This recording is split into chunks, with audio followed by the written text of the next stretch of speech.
قدرمنو لیدونکو تاسو په دې ویډیو کې د حضرت سخي شهباز قلندر و مزار ته ټولې سوي هغه چنده هغه نظرانې شمیرل کیږي چې زیارت کوونکو یې په بکسونو کې ورته جمع کړي وي. د حضرت سخي شهباز قلندر مزار یا زیارت د پاکستان په صوبه سند سیون شریف ښار کې دی.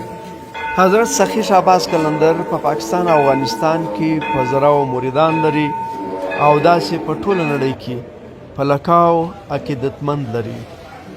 دغه عقیدتمند په کال کې څو ځلې د خپل کورنۍ سره د حضرت سخي شهباز قلندر د مزار زیارت کوي او په دغه وخت کې دوی چندې جمع کوي.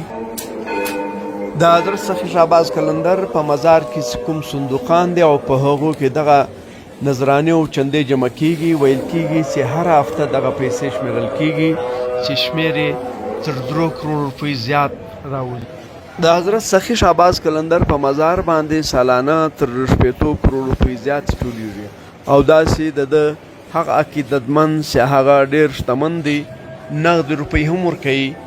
په دې ویډیو کې د مریدان پیسې شماري او دا نه معلومیږي چې د دې زیارت ګدینشین او د مریدان دا پیسې څنګه او چیرې خرڅوي. حساب کتاب یې چاته نه دی معلوم.